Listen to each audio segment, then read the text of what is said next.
Oh no, it's already not working. I don't have the audio for some reason. That's weird.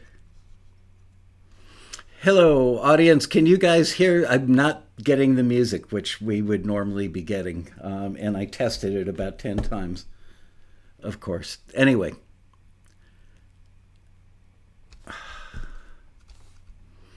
telling you, until I hit the button, no matter how many times I test.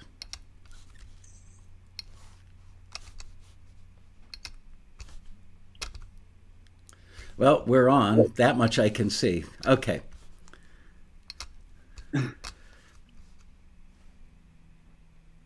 Audio is good. We hear you. All right. Well, we didn't get the theme music, but hello, everybody. How are you guys? Welcome to the big show because it is 4 o'clock on Monday, but not for today's guest because it is midnight in England. We're joined today by Naomi on the left and Davis, and they are the Roberts family, and they own a company called Flare Audio that I've recently fallen in love with. So, welcome to the big show, guys. Great to see you, and thank you for staying up so late. Thank you for having us. Nice to meet you, Michael, and thanks for having us. And now I'm getting an audio loop. Let's see. Did I spend an hour getting the setup perfect? Yes, I did. And is it perfect now? No, it's not. Okay, talk to me now for a second. Yep, how does that? 1, 2, testing. Okay, good. I got rid of that loop. All right. Anyway, they are co-founders and co-CEOs of Flare Audio, and you guys know that it's rare that I would bring a company on or a product on. I'm not being paid to do this. No incentive. I actually did a piece on it in our newsletter, and then several days later, a pair of these lovely bad boys, the E Prototypes, showed up. Thank you for these, and I will tell you more about it in a moment, but you guys know me well enough to know that anytime I get a chance to talk about audio, that I will do so with great passion. So about 2 years, 3 years ago, I heard about a thing from a company called Flare Audio, and it was called a calmer. And to be quite honest, my wife and children would tell you that some noises will make my shoulders get tight and I get a little cranky or aggravated. And I thought, what the hell?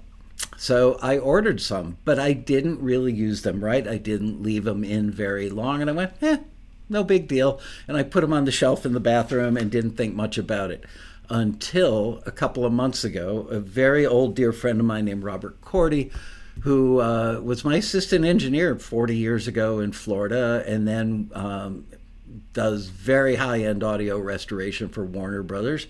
And he said to me, I've got some earphones that you need to check out. And I thought, really? You're that excited about them, okay. So I went in with a little bit of a cynical attitude, let's say, and he came over to my house on a Sunday, and we sat down at the kitchen table, and he said, pick your favorite Steely Dan song, which is my favorite reference. And I put these in, and I went, oh, wow. I just, like, the longer they were in, the more I kept getting impressed with them. And so here we go. We're going to talk about these, but give me the beginning. I said to Davis, what a strange thing. Did you wake up when you were a kid and say, gee, when I grow up, I want to solve audio problems? Most little boys want to be a fireman. And he said, I was. So so please give us, you've been sitting there very patiently listening to me ramble on, but I want to hear about how did this all come about? So when I was a child, about 13, 14 years old, I ran a thing called a mobile disco, which in the UK was basically speakers and some lights. So you drove to a hall, you set it up, and you provided the PA and the disco for whatever party was happening. And I did that from about the age 14 with my dad driving me around with my homemade loudspeakers and my homemade turntables and lights that had come off Star Wars, because my dad was in special effects and he worked on films like The Shining with Jack Nicholson and different stuff that was in the 70s. So I had these really cool things that nobody really knew had come from these great films, but yeah, they had, and they were all at this disco.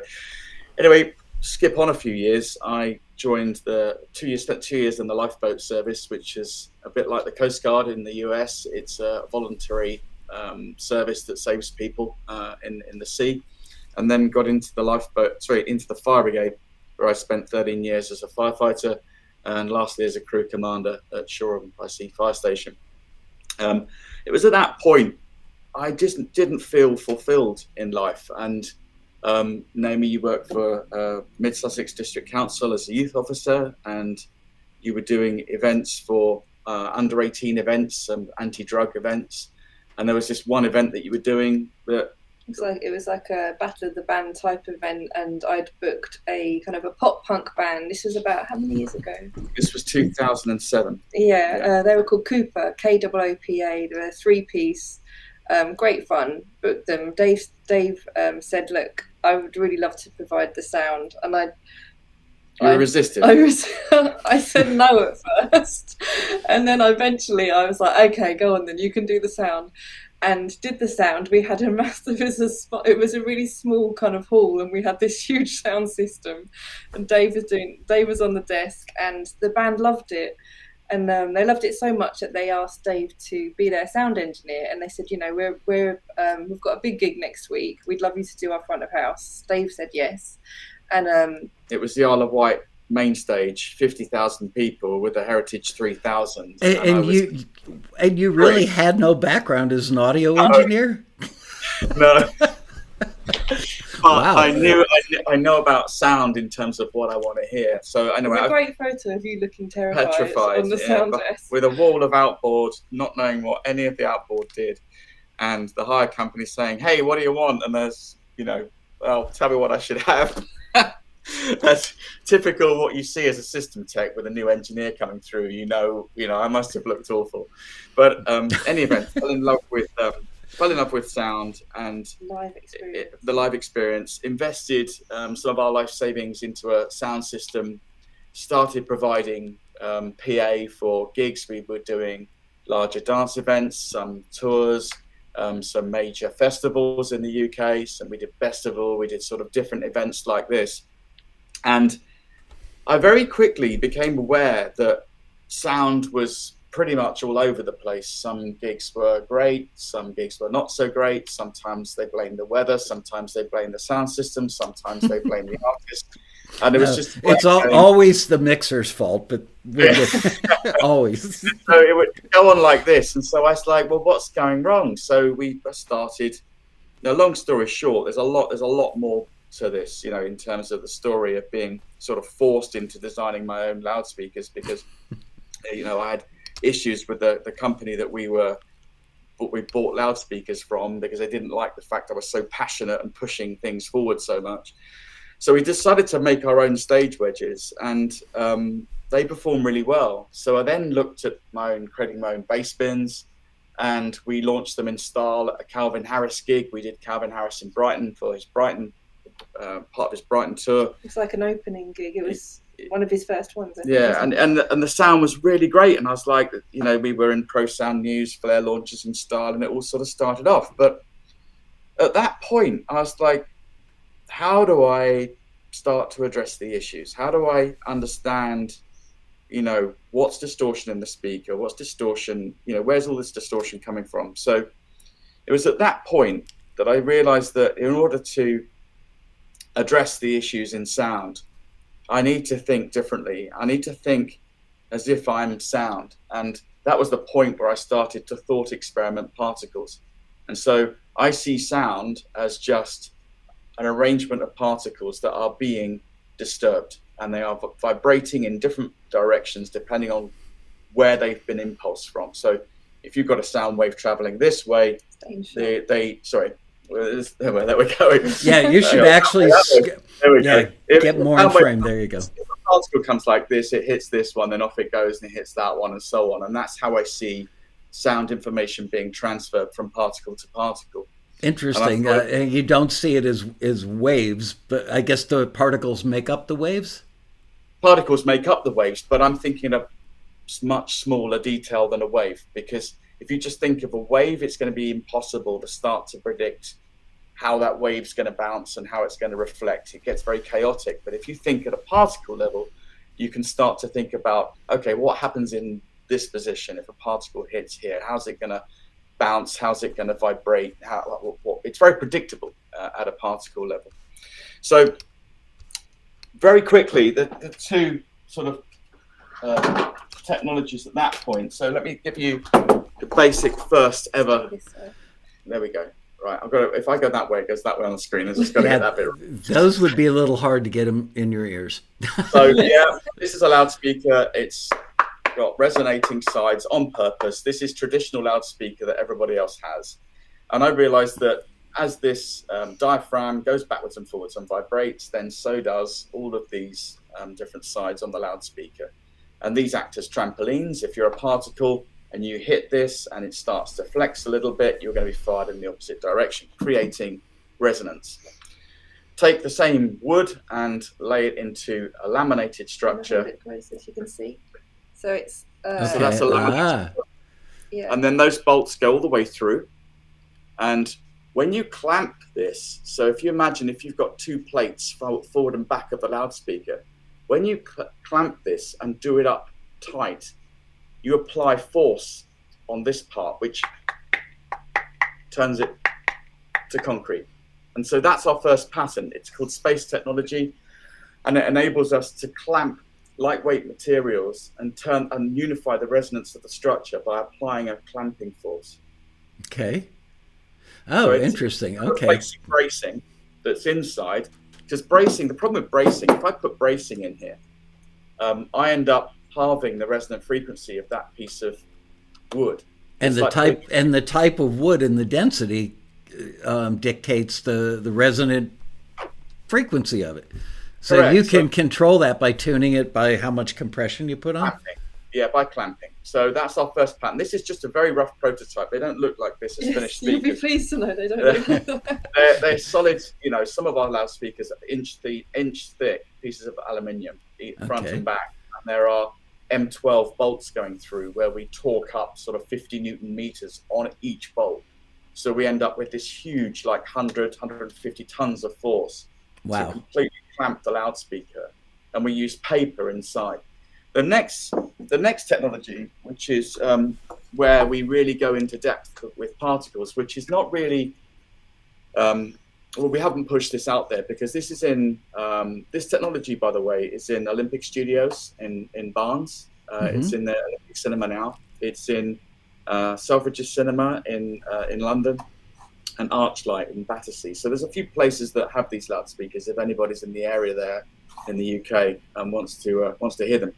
But this is called vortex technology because the other problem we've got, and this is the problem actually that all of your loudspeakers, all traditional acoustic loudspeakers will face this problem.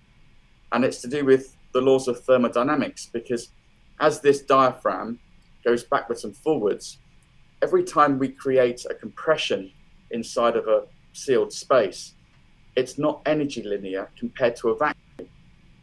In other words, if you put a finger over a syringe and pull it out, it's actually quite easy. Whereas if you push it in, you'll only get a little way in and you won't get it in any further. And that's because particles, as they come together, create heat. And as they come apart, they cool down and it gets colder.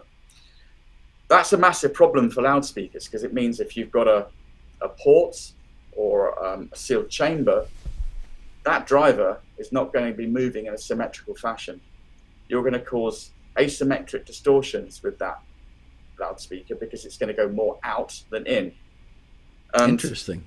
I identified this as being a major problem in terms of hearing damage because if you think about your eardrum measuring 100 dB is going to measure an equal movement from its center resting point.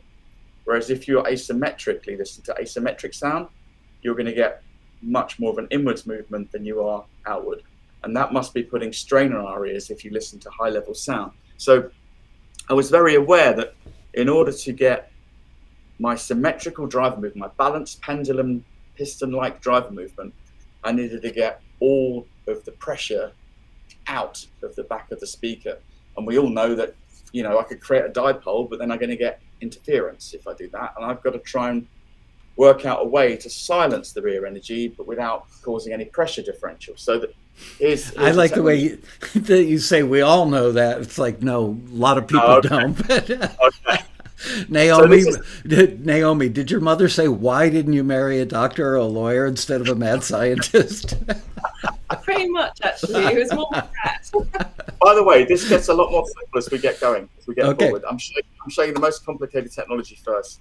Now, a lot of acousticians don't understand this technology, so let me put this right out there, that this does not follow the standard laws of acoustics, okay? Because wavelength won't fit into these vortices in the common standard acoustic theory. So I just want to get that out there from the get-go, because it's what I'm always challenged by, and acousticians turn around and say, hey, if you've got 80 hertz, that's never going to fit in here because 80 hertz wavelength is this long. Right.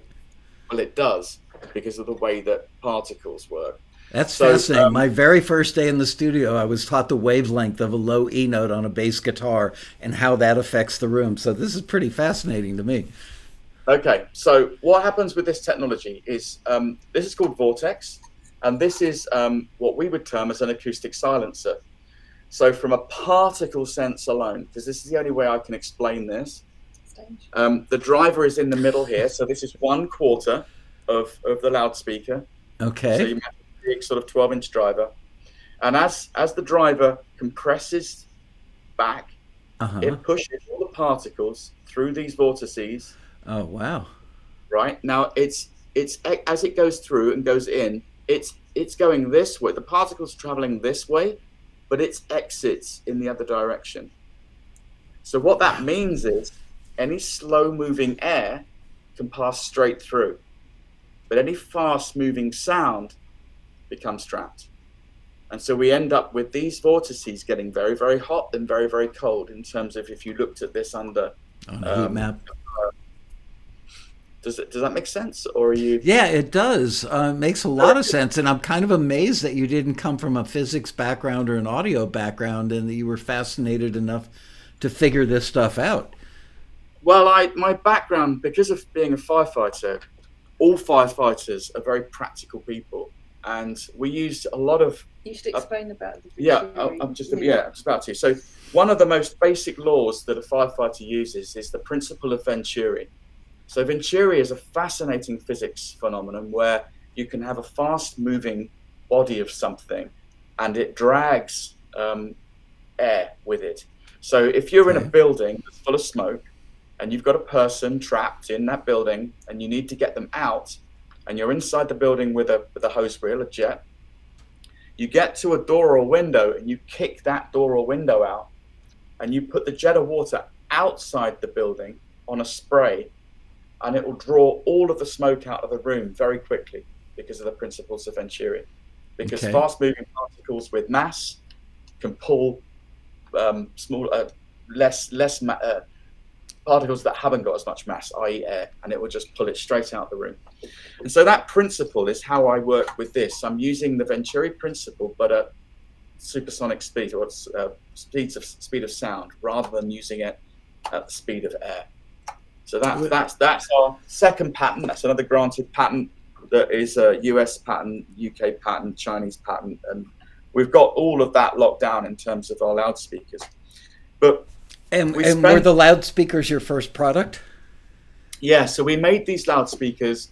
We deployed them at shows, events. We were doing gigs. We were doing tours. We were doing tours. Engineers would say, why are my ears not ringing after a 4-hour set? What's going on with your loudspeakers? And we were at like 115, 120 dB. And it's because of this treating the ear, in a caring way, because we're thinking about how that wave is coming out the speakers. We're not measuring it because it's impossible to measure symmetry in air because air pressure changes. So you can't get a 0 point. You can't ground. Part of the problem in sound, and part of the problem is not being able to measure sound quality properly, is because air is a fluid medium and it's not fixed in terms of pressure. So it means when we get a compression and a rarefaction, we won't ever be able to measure where the midpoint is, because the midpoint can change in air because it's varying so much. Even inside loudspeakers, if you get slightly hotter or slightly colder, your air pressure is going to change. Wow, I had no idea. So it's a big problem. And so microphones, all they're doing is vibrating in the same way our ears are vibrating, and they will automatically move that waveform to look like it's symmetrical on a scope, because it can do nothing else. That's all it can do. If you wanted to measure a symmetry, you'd have to get a microphone with a fixed chamber inside, with calibrated so that it didn't create pressure behind it, so that it wouldn't be non-symmetrical or asymmetric, and then fix it. And it would just be infinitely hard to actually measure that properly. They do it on things like impulse response. They can get a better idea of where the wave's doing, but it's still very difficult. So that's how I came about this technology, and that we sort of made these loudspeakers. People were hearing them and going, "This is amazing." We were having, people like Chris Kimsey, Gary Langan, Tony Visconti, all of the greats in the industry turn around and go, this is what we've been waiting for. This is really great. The loudspeakers sound amazing. People were using them in studios. People were using them on tours. But we couldn't sell them. And we couldn't sell them because the industry, certainly the professional audio industry, is really sort of covered down by half a dozen major hire companies. And those major hire companies have really strong relationships with the manufacturers. And those manufacturers were feeling very threatened by these new inventions because they didn't need EQ. They're flat from the get-go. They produce very high levels of SPL. The other problem we faced in cinemas was they don't use limiters. And if you have a loudspeaker that's creating no audible distortion, even when it's turned right up, you're going to blow the driver very quickly. And we were finding that was happening. People were, even though we're using, pro audio drivers which got serious amounts of wattage, they were still square raving the amplifiers until you heard all the clicking amplifiers. Because cinema's very loud, and people can, when they come in and they watch a movie, they can go from Dolby 7, Dolby 8, Dolby 9, right up to, crazy levels. And also, I think in the UK, we're not as willing to adopt new technology. I think there was a lot of resistance, wasn't there? And it's new physics. If you're, I'm just explaining to you there, probably a load of stuff that acoustician would be, hang on a minute, this doesn't make sense to me. And there will be other people saying, hey, it's not understood. It's going to take years to get this technology understood. But there was more of an important thing that happened. And it was, we were demoing Zero, which is our flagship, 6 foot tall loudspeaker that we were aiming at studios and people to listen to the highest level of what we could possibly do. And people were saying it's really clean, it's really clear, but I'm not quite happy with 2K or a little bit too much 5K, or they were just all giving me their individual tuning aspects, half a dB here, quarter of a dB there. And I was like, why is that? What's going wrong? Why have we got this loudspeaker that's so clean, yet people were having different opinions as to how it should be tuned? Let me venture a guess, because no two pairs of ears are the same. Absolutely, yeah. But we didn't realise back then. Well, we did know that ears were different. We didn't quite realise the fundamental problem that the industry, all sectors of sound, are facing because of these ears. So I started to look at our ears, and it pretty much dawned on me very quickly from a particle sense. As soon as I started to look at my ear and went, well, if I'm a particle that's just been this, that I'm vibrating, and I go and hit this part, then I'm going to come straight back out again. I'm not going to go inside my ear. And if I hit up here, I'm going to scatter down here. So very quickly, I saw that this concha inside was creating a resonance, quite a large resonance. In fact, this was all kind of this thought process was kind of going on whilst we were launching other products, like the first technology that we made for the consumer market was miniaturizing all this technology into our first earphone, which was back in 2015. And because we'd done some really cool gigs for there's a modular synth group called Node, and in Node there's Flood, the producer Flood, David Bessel, there's Mel Wesson as well, who works with Hans Zimmer.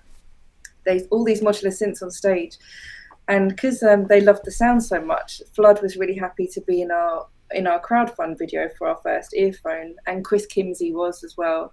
And so Dave managed to miniaturize the text into our first earphone, which gave us our first consumer audience, and then that kind of gave us a platform to build on. And it was from then that we did the ear protector. We did the isolate ear protector, and the isolate ear protector was solid pieces of titanium and aluminium rather than foam, because I recognized that if you're going to use foam to try and block sound, you're going to let all the bass through, and that's going to be a horrible, muddy experience. If you've ever used foam earplugs at a gig, it's quite awful.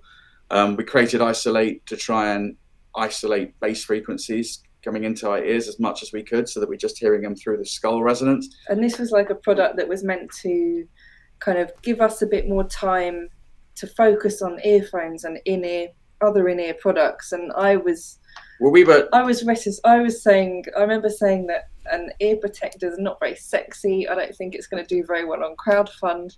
And then we sold £2.1 million worth.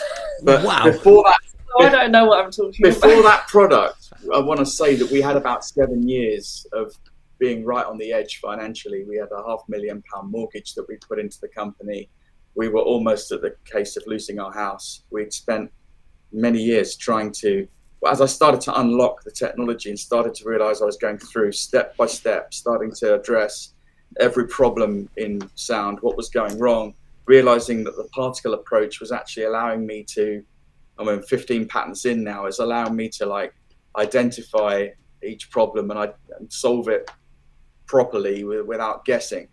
But at the same time, not commercializing professional audio, because that's going to take, a lot more, money and time and effort and backing and explanation of physics and everything else. It wasn't going to happen in time. So we had to pivot into consumer. We did the isolate ear protector. We did Jet, which was our first earphone. Jet uses a little jet tuned a bit like a jet on a car engine. So where you have jet with a fuel, and you slow down the amount of fuel going into the engine to tune it. That's how Jet worked, and it got us a lot of interest because people are saying it's so clean, it's so controlled, because we're not just letting the driver go chaotic. And that was the sort of start really of the earphone market. But when I started to focus on the ear, that was when sort of some monumental breakthroughs have happened, and I still can't quite believe what we've got coming and what we've done. But yeah, this concha. So this concha here, this is responsible for reflecting sound into our ears that's coming from a position from in front of us. So it's how our brains understand when sound's coming from in front. It's because of this concha, because of the phase change that it applies to the ears and the frequency response that it gives to our ears.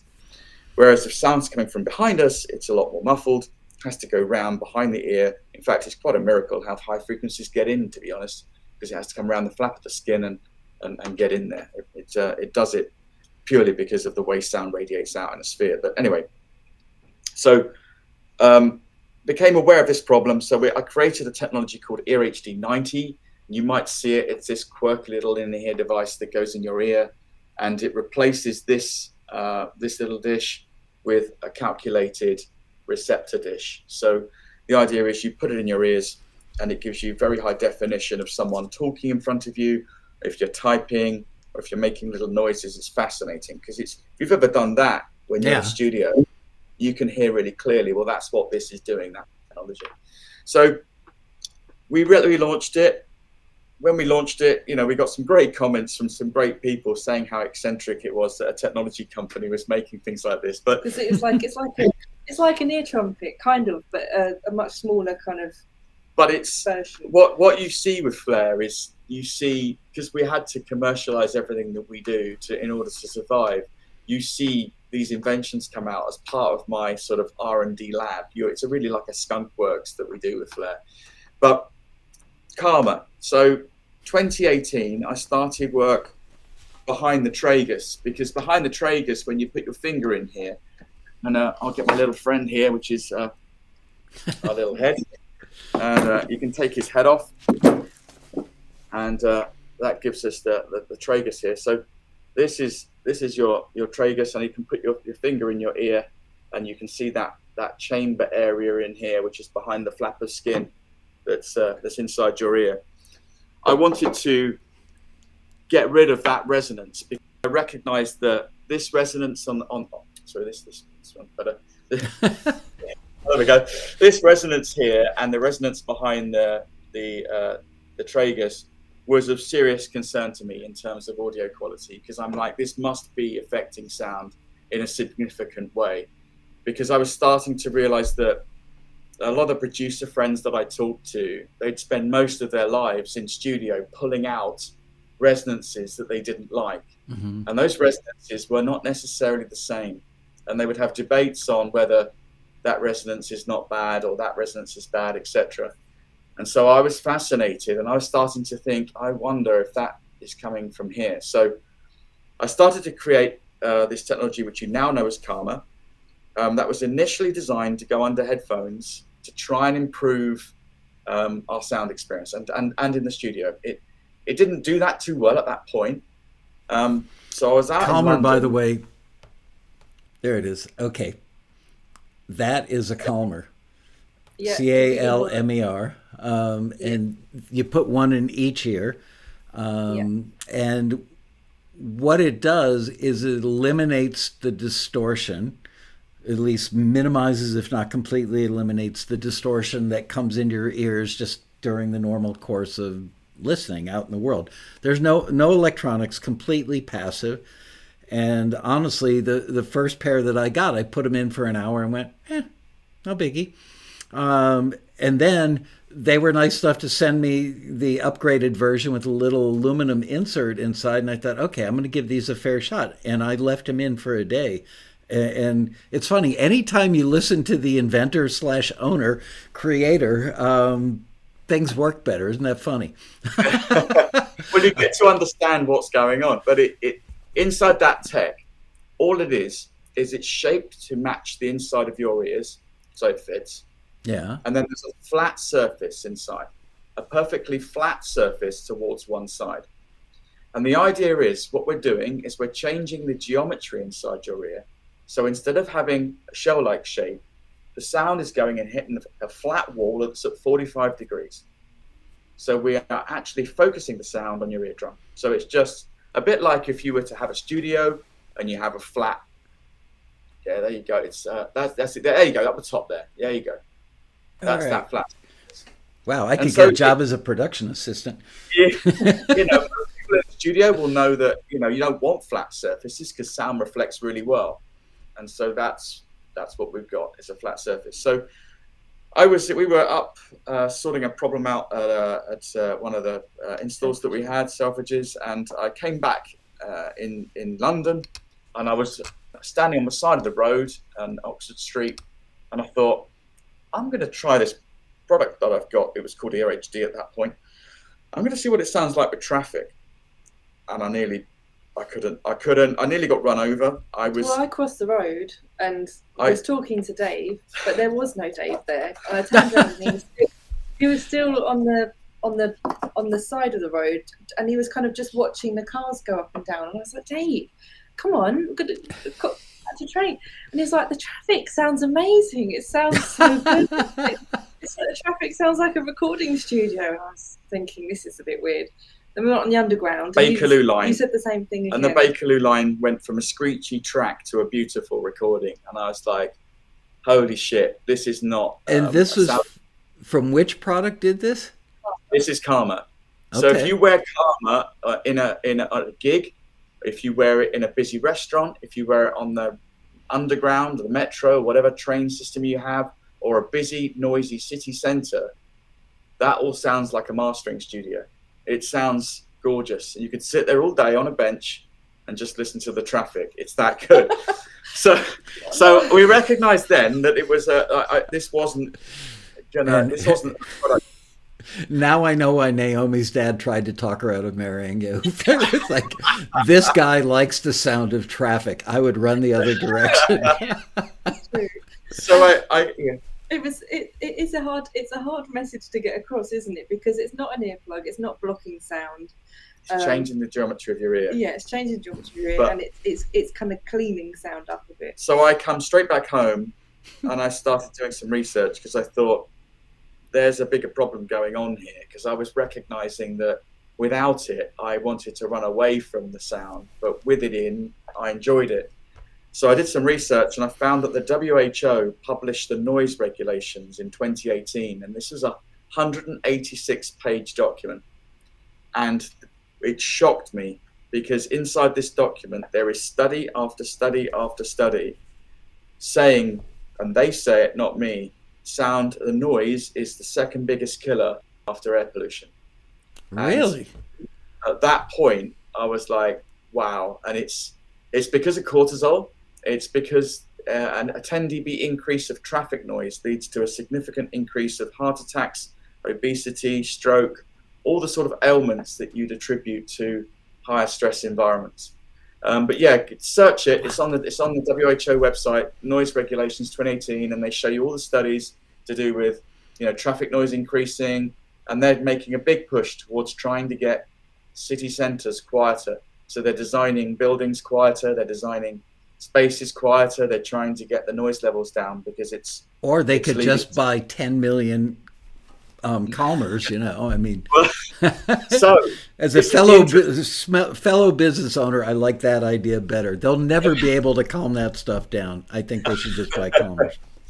No, exactly. They won't, because there's too many people in the world to not do it. But I recognized that it wasn't noise that was the problem. I recognized that actually noise isn't the issue, because if noise was the issue, then we wouldn't have people sitting in studios and sitting in gigs and absolutely loving what they're hearing and feeling very relaxed. You wouldn't get an orchestra or a beautiful concert and going and just sit there and listen to it all day long. You wouldn't get audiophiles sitting with headphones on, and spending 8 hours sitting there relaxing. You wouldn't have people like buying these loudspeakers and sitting in rooms and enjoying that experience. If noise was the problem, that would be a problem too, and it isn't. So I recognized that actually it was our ears that were causing this problem. And it makes total sense, because if you think about it, we've evolved our ears to be stress inducers, so that when we're in the wild, we get alerted to threats. And females have a slightly higher resonant frequency so that they get stressed if they hear a baby crying. And so it makes total sense how our ears resonate like a bell. So we took Karma and we went to the ISVR, the Institute of Sound and Vibration Research, because we wanted them to test it to show that we were taking away this distortion. And it's at that point that I realized that at least from my perspective, I became aware that they didn't regard HRTF as distortion. They just regard HRTF, or head-related transfer function, as a natural boost to the human ears. But in my world, that's not what's happening. In my world, I see... Go ahead, finish that thought, and then I've got a question. Yeah. In my world, so with HRTF, we have a completely unbalanced frequency response in our ears, and we add up to about 21 dB of mid-range frequency, somewhere between 2 and 8K, depending on the shape of your ears. What I recognized is that is all decayed sound that's causing that big rise of 21 dB. Wow. Because 2 kilohertz is 2,000 oscillations a second. You get the one impulse of 2 kilohertz, and then you get decayed 2 kilohertz, which is 2K. But in your ears, if you're decaying that speed of particle movement, you're going to get a resonance in your ears at that area. And that's what's causing this rise or this gain of frequency, because energy doesn't come for free. We don't get free energy boosts in our ears. We certainly don't get them passively. And so the way we're getting this boost is we're getting it from decayed sound that sums and sums and sums and sums. And you know that from, listening to sound in a room, because if you get the resonant frequency of a room, you get a boost of that frequency. So what does this have to do, if anything, with the Fletcher Musson Curve, which for those of you who aren't as nerdy as Dave and I apparently are, Fletcher Musson Curve, it's something that makes certainly music sound better and you get more detail as it gets louder. And I'm imagining that that's got to have something to do with everything you're talking about here. Yeah, it has. And so this boost of frequency that goes between 2 and 8K, Karma basically takes about half of it away. So when we measured it, which we've got the plots on our website, we show the HRTF normal rise, and you can see the Karma, which is about half of that. So it takes half of the amplitude away, half of the volume. It takes the majority of the decayed sound away. We still haven't dealt with the tuning aspect of our ears. So we're reflecting sound with Karma, but we're not tuning the ear at this point. Okay. So we're just changing what was a curved cave shape into a flat surface so that we don't get that decay. So that's why we're only getting, half of the HRTF. But what's really important just to sort of wrap up Karma before we go into another technology that led us into the next tech, is that we've sold in excess now of 2 million sets of Karma globally to 186 countries. It's been hugely successful. We have seen comments on social posts. I mean, we've got one social post on our feed, if you go down there, called Jared. It's at about 6 months ago, it had 109 million impressions, 100,000 loves, 110,000 likes, 10,000 comments, and only 34 angry faces. And this guy's saying that it's changed his life, and he's explaining how it's affecting him. And people kind of say things like it makes sounds less ouchy, less harsh. People don't want to isolate themselves from sounds that frustrate them, because then you're isolating yourself from your environment and your conversations. So what Karma does is it takes off the edges of those irritating sounds, and it just gives you a much more calming experience. Now, the other really interesting bit is we've been on lots of groups. We went on an autism society group, we've been on autistic movement groups, and all these different people. So we're getting to talk to all these people. And the one that really stood out for me, that really shocked me, was the group of people who have suffered an aneurysm and survived. Because that's quite a terrifying thing. If you ever know what an aneurysm is, it's basically a blood vessel that bursts inside your brain. And if you're lucky enough to survive, you'll have to have open brain surgery in order to fix the problem. And they all describe when they had an aneurysm, or when they had this open brain surgery and they started having their brain operated on while they're awake, they described sound going horribly distorted, like really badly distorted. After the surgery, or are they? And after, during and after. So when they had the surgery, suddenly the sound would go all distorted, a bit like listening to a really bad loudspeaker. It would be completely distorted, and it stays that way on a permanent basis after. Unfortunately, it does. Pretty horrible way to live your life. But they wear Karma, and it doesn't. Wow. And so what I recognized then, well, one, we gifted everybody, and we gifted the society. Like, anyone who's going for surgery, please contact us. We'll give you a free set. We don't want you. We want to try and do our bit. If it's helping you and it's helping all of you, go for it. But what I took from that was that I recognized that the brain does the same thing that it does with sight and it does with words. It fills in the blanks. And the sound that we hear is not the sound that's in the room. It's not the same thing. Our brain is filtering out, I reckon, around 20% distortion consistently because of our ears. Because this 21 dB of decayed sound at 100 dB is going to be around the 20% area. And if you go louder, it's going to be even more. So that moment, we then realized, okay, so this is why autistic people, this is why noise sensitive people, especially kids that have to wear ear defenders, their brain's not filtering out this distortion. So they're having to listen to this distortion, which we are lucky enough not to listen to because we don't hear it. Now, there are ways that you can hear it, because as you did with Karma Pro, you put them in your ears, wear them in noisy environments, take them out, and for a brief amount of time, you get to hear what your ears sound like without that filtering. And so that's how Karma works, and that's why it's more effective with some people and not with others. But once you start tuning into it, when you go for a meal, or when you go to a restaurant, or when you go to a bar, or when you're listening to supermarkets, or when you're in a busy city centre, you start to realise that you're actually getting stressed from this sound. It's starting to make your back go up. It's starting to make you feel uncomfortable, but you don't know why, and that's what's doing it. So this is all kind of mind-blowing. It literally is like taking everything you think you knew and throwing it out. Certainly peeling back layers that most of us would never think of. And I'm really fascinated that you did. And I'm also equally as fascinated that Naomi is on board with it. You know, she's not just like the wife of the CEO, but I could see by the expressions on her face that she like gets it and is also, you didn't grow up in audio or physics, right, Naomi? I mean, this just no, not at all. I suppose I'm more visual. I used to be an art teacher at secondary school, and so part of my role is Dave will have these ideas.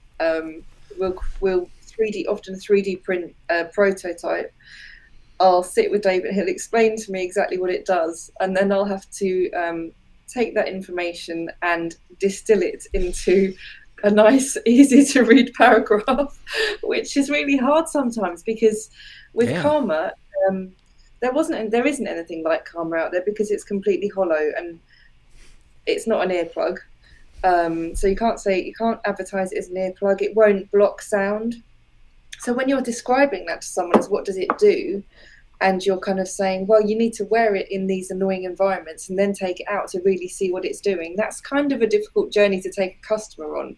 You would never believe by looking at it that it does what it does, because it's basically like you took a piece of a drinking straw, cut it off and flattened out one side, kind of. When I first got my original set, I looked at it and went, well, I just spent $25 on a piece of nothing. You know, that was my reaction. And I didn't give him a fair shake, so I didn't walk away with a good impression. But, you know, I paid attention. And I'm guessing that Naomi wrote the rules of the road that come in the little thing. It's like, leave them in for 8 hours. And I listened to you, and it worked. Wow. And it's especially hard nowadays, because people want an instant fix. They want to put something in their ears or take a pill and it to instantly work and to feel a benefit from it. And actually with Karma, sometimes it takes an hour or two, or sometimes it takes someone a bit longer. Some people it's instant, but you know, it is a little bit of a journey that you go on with it, and that's a difficult thing to tell people when they've bought something. People are slowly learning, because there's well over 2 million people using Karma now globally, and 15% of them have found it life-changing. So that is, you know, that's sort of driving itself as a beast now. It's gonna be relatively slow to build up, because it takes time for people to spread the word and understand what it's doing. But as people learn about it, that technology will grow and grow, I think. But that technology leads us now nicely into what you're wearing in your ears, which is our only one side at the moment, but yes. So, I mean, I've got, because I don't know how much you've told your listeners about this earphone, but I've got a prototype here, a much larger prototype, because I want to show you inside. Okay, so I bet you didn't know there was going to be quite some props. No, and I'm definitely not bending over anywhere near that first one. They look dangerous. So, that's what's inside the earphone. Okay. And so, does that look familiar? Yeah, it looks looks like your ear. This is a different side, but that bit. Yeah. Okay. That bit's exactly right. Yeah. And so, what you've got is 2 flat surfaces. Okay, so the driver sits here, and as this driver goes backwards and forwards, if I try and get this right, I don't know how I can do this. It's going to be a little bit difficult. Hang on. There you go. Right there. Can you see my, hang on. Yeah. Your eye quite. Oh, hang on. Oh, yeah. There. See your eye. Yes, Yeah. I can Yeah. see So your. we are reflecting sound like light. Like a periscope. So like a periscope works. You know how a periscope works on a submarine? Yeah. So we are treating sound like light, and guess what? It creates the sound that you hear, which is a much more accurate, more detailed sound than you've heard before, right? In a standard earphone. Because what happens with all these particles, because as these particles line up and hit this first surface and reflect, they all stay in line. So we're thinking about just the impulse of every driver movement. And if we can get the path length from here or here exactly the same, so it ends up here and here, then we're going to get a uniform impulse response through that earphone. And so that's how that works. And I'm amazed that you came to a point where you understood this stuff and were able to translate it into something this small. We don't have the same flat angles in our ear, right? The flat part that you made to bounce it at a certain angle. There's no way, yeah. Okay. There's no way that our ears will ever hear mirror image sound without having the geometry changed, because our ears have got all these shells. It means you're never going to hear an accurate impulse into your ears because of all this. And so what we're doing, you're getting the sound actually closer to your eardrum by virtue of the fact that it's longer, I'm guessing, than the normal. Well, here.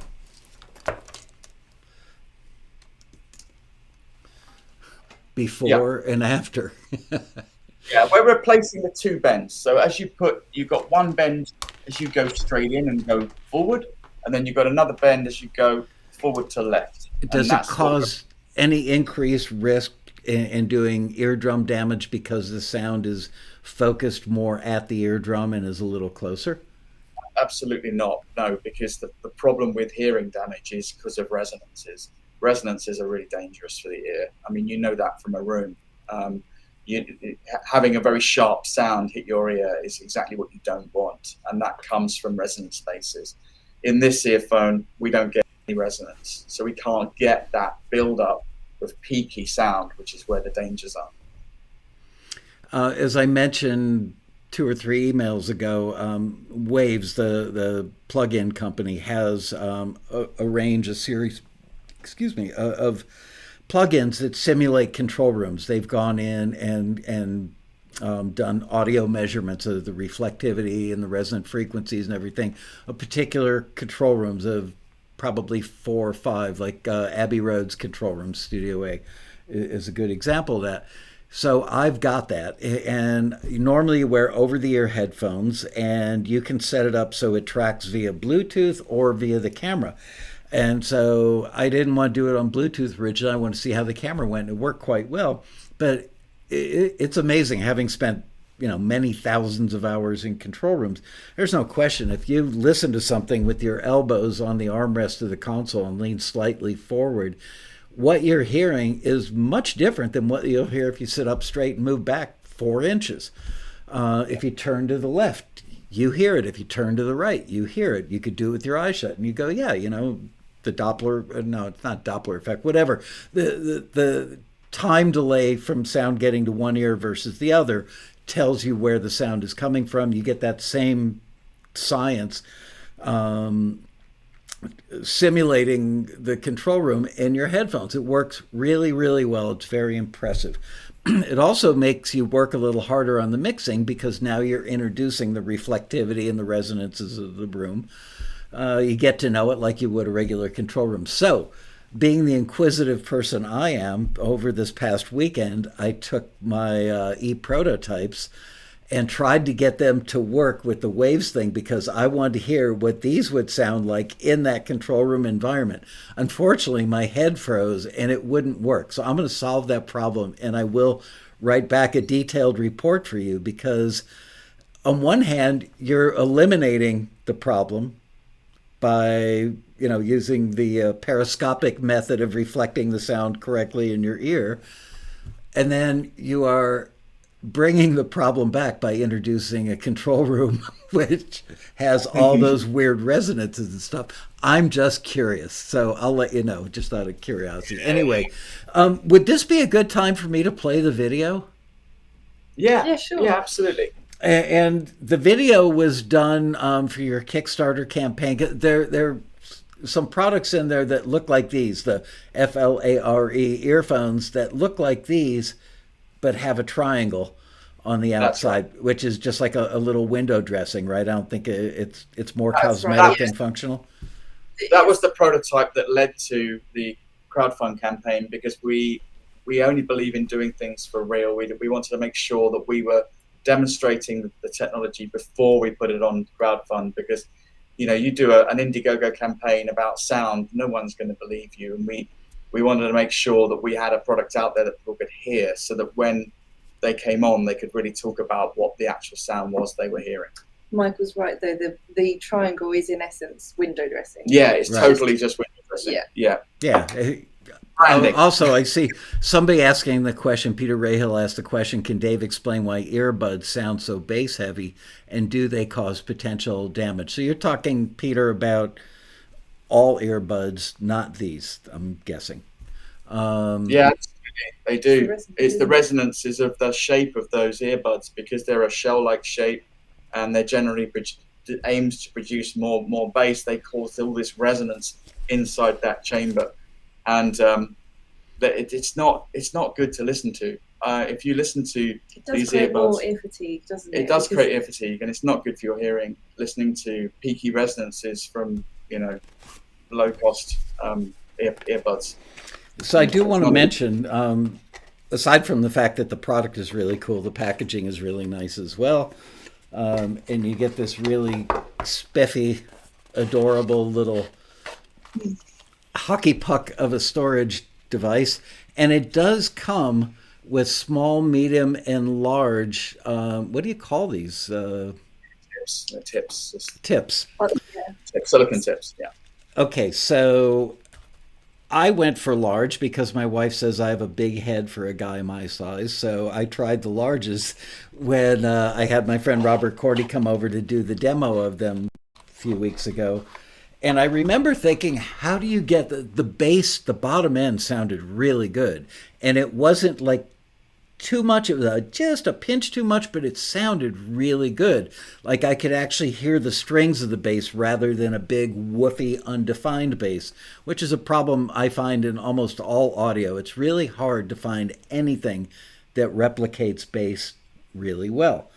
So that was my only negative first impression, and it was a very slight negative, was like, wow, they sound pretty bottom heavy, but not so bad.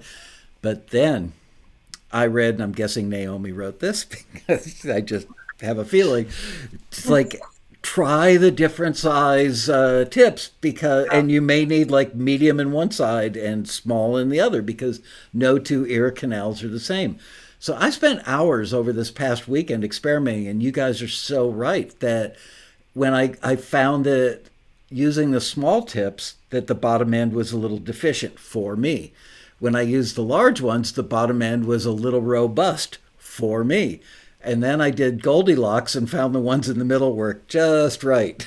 It's all about, and that goes to show you, and if you don't get the positioning in your ear, then as good as this technology is, if you're off center to your eardrum and you're not, say your eardrum's here and you're firing like this, or you're firing like this, or there's a hole, you're not going to get that impact on your eardrum in a clean phase delivered way, and it might sound a bit bassy or it might sound a bit toppy. So yeah, it's important. And along that line of thought, I also paid special attention to make sure that they were both inserted equidistant. And then I remember thinking, well, I should do it by sound rather than by feel or by some weird measurement that I really couldn't make. So that was the next thing I did was, speaking of Olympic Studios, I have a 2-inch 16-track master tape of the Eagles' Take It Easy that was found in a dumpster behind Olympic back in like the late 90s. My assistant here at Taxi called me up. I was out at a meeting, and he called me up and he said, by the way, there's a 2-inch 16-track master of the Eagles song Take It Easy for sale on whatever platform. Do you want it? Because he knows I'm a huge Eagles fan. I was around when they recorded a lot of their stuff. And this is with Glenn Johns Engineering, who's a legendary engineer that well known for Led Zeppelin and a bunch of other big records. And I said, you know what? I would spend $500 on that, not a penny more. I mean, this is just like pissing away money because it's going to show up and be blank if it shows up at all. Anyway, he got it for $70. I guess I was the only nerd in the auction. I got it for $70, and I took it to Robert Cordy, our mutual friend at Capitol. Then he was at Capitol. And he bounced it over to digital for me, and I've got it sitting on the laptop that I'm talking to you on. It's amazing. Wow. So I was listening to that because I've mixed it, like during COVID, I was trying to mix it like how would Glenn Johns mix it? How would Bill Simzik, their later engineer producer, mix it? So I took that, long story short, if possible, and just brought up the kick drum and then moved these in and out until the kick drum was so pointed it felt like it was coming through my third eye. And then I knew that I had them properly placed to get a really good center. So there you go. For everybody that's got just a kick drum, that's a great way to center them. All right, so I'm going to play the video now, and just know, folks that are going to watch this, that there's some stuff that this was their Kickstarter campaign from years ago, right? I don't know which one of you is it. The ears? It is mirror image sound. Yeah, it's the mirror image thing. With all a couple of years ago. Ago. Okay, so I'm going to play this now, and then we'll continue the conversation. Ooh, I love my flares. I am into these, and there's some magic going on somewhere. The best way to describe it is I got taken on a journey. They're just light years ahead. The quality is incredible. I feel like Flare Audio have done some kind of miracle. They're magic, and I don't know how they do it. Hi, my name is Davis Roberts, and I'm the inventor and co-founder at Flare. We formed Flare in 2010 with the sole purpose of advancing sound technology and creating mirror image sound. We've produced high-end studio systems, loudspeakers, and earphones. They all sounded great, but I knew there was another level that we couldn't quite reach. Then I discovered the one thing that was holding us back: our ears. What we've discovered is the human ear is never going to hear a mirror image sound. I don't know if you can hear me, Michael, there's no sound. This is because sound cannot reflect accurately through the irregular bends and curves in our ears.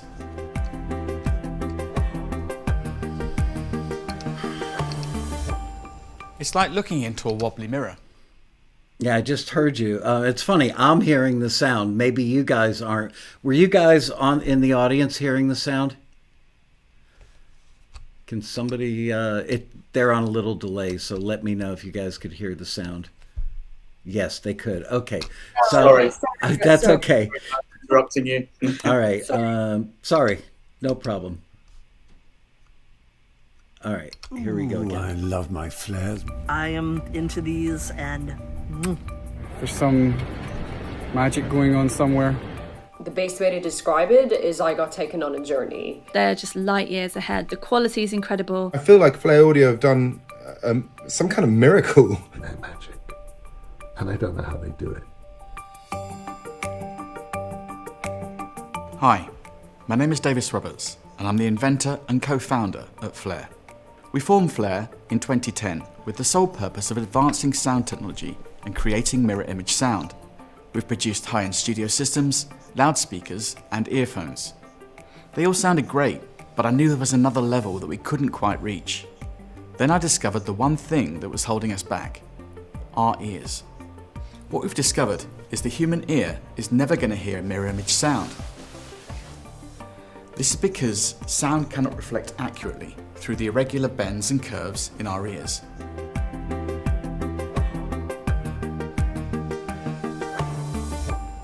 It's like looking into a wobbly mirror. It's not a true representation of reality. On top of this, everyone's ears are different, but the one thing that we all have in common is that we never hear the original sound. In fact, as much as 20% of what we hear is actually distorted. But what if I told you there's a whole new world of sound quality that you've never heard before? Right now, there's a limit on sound quality. With traditional methods, it doesn't matter how much money you spend on earphones and headphones. There will be a limit as to how much detail you can hear. We are now beyond that limit. We're limitless. Introducing Flare Ears. E, our everyday earphone, perfect for anyone who wants unique mirror image sound at an affordable price point. A, Active, a wireless earphone with an interchangeable cable for mirror image sound on the go. R, designed for recording, a perfect and reliable reference for producers and engineers. S, for those who want the ultimate look and audio experience. We've developed this technology to remove distortion and perfect how sound travels inside the ear. It works by reflecting sound in the same way that a periscope reflects light. This ensures that every impulse of sound remains totally accurate when we hear mirror image sound quality. No distortion, a true reflection. This is mirror image sound. We're working with the most advanced manufacturing plants in the UK, using the latest machinery, components and analysis to bring this earphone to life at an affordable price. We've produced a prototype, a proof of concept, which we released last year, and the independent reviews speak for themselves. It's like listening in colour, I suppose, after you've had a black and white TV. When you can actually hear what you heard in the studio as you were watching people recording, it makes all the difference. I don't know how it happens. It's like ear magic. Having been in the studio and knowing what that layering of sound is in the studio, to get that in your ears, I think is really special. And I think they are pioneers, actually, in what they're doing. I think probably the best headphones that I've heard. There's a feeling of kind of depth. The bottom end is great. They're just a very kind of high-class product. It's been a journey of real understanding of what Davies has created with his passion, showing our ears what true sound is really like. Wow, the clarity and the depth, just the color and texture on, some stuff that I had been listening to for decades. The E Prototype headphones are something really special. The sound quality is the best I've heard, and that's the bottom line. They even have made them in different price ranges so everyone can afford them, and I think that speaks a lot to what kind of company Flare are and why everyone loves them. It doesn't matter what you're listening to, these take you to somewhere where the listener should really be able to go. You can be washing up or walking along the street and you feel like you're in Brixton Academy. It is transformative. I don't know how they do it. It probably involves magic. Very true sound. Easy to listen to for a long time. I think they're great headphones. For small in-ear headphones, they are absolutely superb. It's thrilling to have a British company with brilliant, innovative designers and inventors making things that just do the job. This was only a 3D printed prototype using basic components, assembled completely at Flare on the south coast. This campaign will allow us to bring mirror image sound to everyone at an affordable price. A universal sound that retains the beauty, detail and nuance of the original art that is perfectly mirrored for listeners like you and me. This is not only going to change earphones forever, it's going to change our relationship with sound and music. We need your help to unite the world's ears so that artists, producers and music fans can all experience mirror image sound. We'd love for you to back our campaign and join our audio revolution. Thanks so much for listening.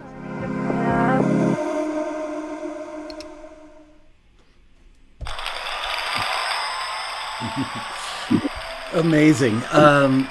Great job on the video, and I'm still so blown away by this whole thing. It's like I want to take a month off of work and just come over and hang out with you guys. You are definitely my kind of people. What do you want to move on to next? Do you want to talk about the E prototypes? Do you want me to tell people about my experience, which is pretty much in line with everybody that was in the video? We'd love you to share your experience. That would be lovely. Okay, so it's hard to explain. They're just better. It really is hard to explain. And I now know, the science and the theory and the physics behind it. And I'm also fanatical about audio. And I put them in, and one experience I could tell you is I always use Steely Dan, the song Asia from the album Asia, as my reference. I got a copy of that given to me many, many years ago, right before the album came out, actually. They gave me a short version of it, so I couldn't bootleg it. I happen to know one of the guys that engineered for them, and I listened to that, and I remember thinking, I'm hearing parts that I've never heard before. And I went in a little cynical. It's like, how good could this be? I had a little 5-minute taste when my friend came over and let me try his. But then I listened to something else by Steely Dan, and I literally heard instruments that were layered in that I'd never heard in 40 years of listening to it. And all of a sudden I went, oh, that's because those instruments were masked by the natural distortion caused by the ear previously. I heard Bernard Purdy play the most delicate little cymbal roll on a ride cymbal that I've not heard in 40-some years of listening to that song. So it's not like... I remember Tannoy once gave me a pair of speakers back in like 1985. They gave me the huge studio monitors and some meter bridge monitor near-fields, and they sounded really pretty, but they were too pretty to mix on because they colored the sound. They sounded very British. They sounded like a Neve console. This is not the experience that you get with these. So you won't put them in and instantly, like literally in a second, go, oh my gosh, oh my gosh. But the more you listen to them, the more you realize how wrong everything else you've heard was. And that's probably the best way to describe it. Can I say I could mix a record on these? I'm feeling a probable maybe on that. I'm thinking about my daughters who are 23 and 27 years old. They listen, with one earbud while they're talking to their friends, so they don't pay attention to audio. So I don't know that your average Gen Z person listening to music on an iPhone would really appreciate these, but it's hard to explain. It's just better. And somebody in the chat is asking, what is Michael talking about? I'm talking about the E Prototypes. And you literally make these on a 3D printer in your office, right? Yeah. Wow. We've got some robots downstairs, 4 banks of these automated 3D printers. They're very cool. They get made, and then the team here hand assemble the earphone. It's to prove really the concepts of it. And at some point, are you going to move beyond proof of concept and come out with like a non-prototype version? Oh, yes. So before I move on to the next bit, because I really want to explain to you where we're going and what we're doing. Because we've got all this exciting technology, but it's great having exciting technology, but actually changing the world with it is what we set to do. We want to become the Apple of the sound world, and we're not going to do that if we complicate things, because we're a tiny group of 23 people. We're not electronic wizards. We're not Apple with thousands of employees. We're just a small team. But we want to disrupt Apple, and we want to disrupt the entire world of sound, because there is this massive problem. And what you're describing here in terms of this masking, it's creating a sort of brown hue on the sound signature of every track that you listen to.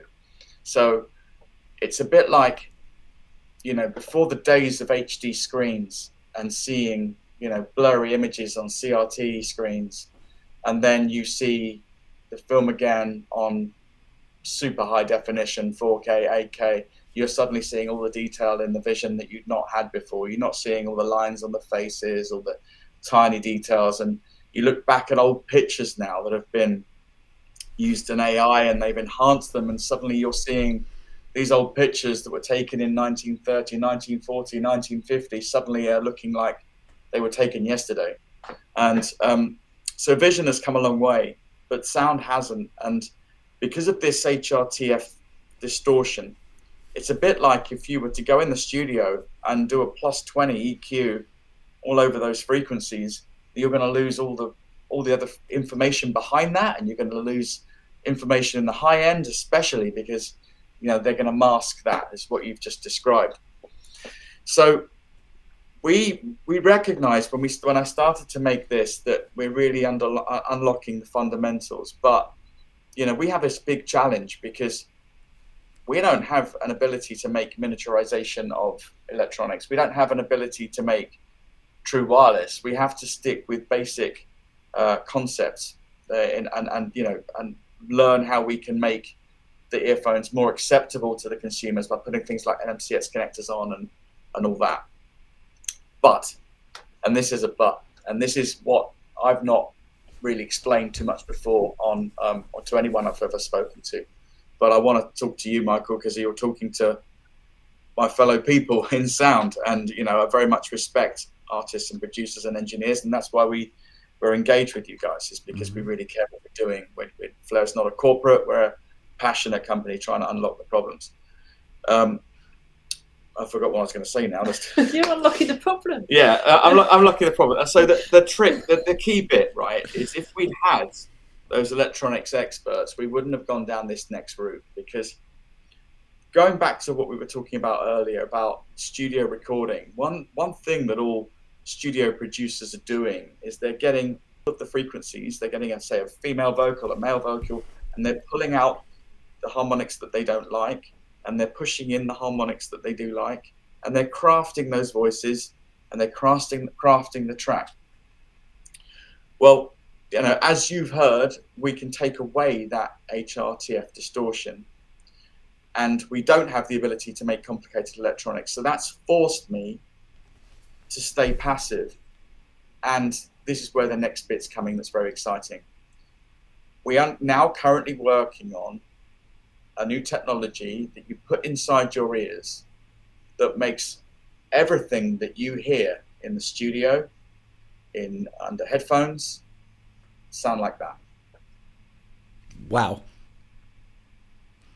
And this is going to be a low-cost item that's passive, that you put in your ears, and it enables you to hear significantly higher detail. Now, the really crazy bit that is really going to disrupt people, and unfortunately it's going to upset a few people, is that we can make a $30 pair of Chinese headphones sound like the best you've ever heard, and $5,000, $10,000 headphones at least. Wow. We've sat here. I've got a big pile of headphones over there. I've got Bose QC35s, AirPod Maxes, 550 pounds worth of AirPod Maxes. I've got Sennheisers. I've got all the different types. The one that sounds the best is the cheap Chinese. Now, I'm not just saying it's just Chinese. The Sennheiser basic headphones sound great. They all sound amazing, but the best sounding ones are the ones that don't have any electronic correction. They're the ones that haven't been tweaked, because I became aware about 10 years ago that Apple were fighting and battling HRTF, just like you guys are in the studio. Apple are doing it in their AirPods, and what they've got is little microphones inside of the AirPods, and they're tuning out the resonances of your ear canals. They're taking out these frequencies electronically. But the problem taking them out electronically is because sound's in the time domain. Once the damage is done, it's done.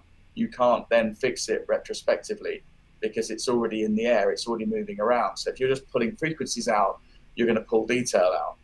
And so we're aware that they've been spending billions trying to solve the HRTF issue.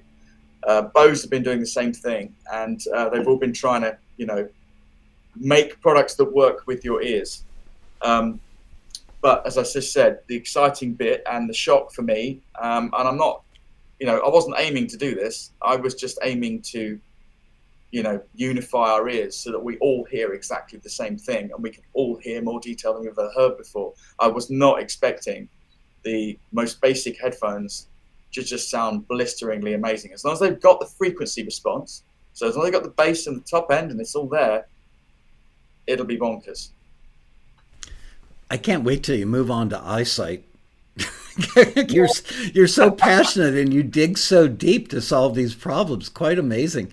I want to get rid of your pain. That is too much pain in the sound industry. There's too many producers ripping their hair out day in, day out, going, why do they not like the track, or why do they not like what I've done with that vocal?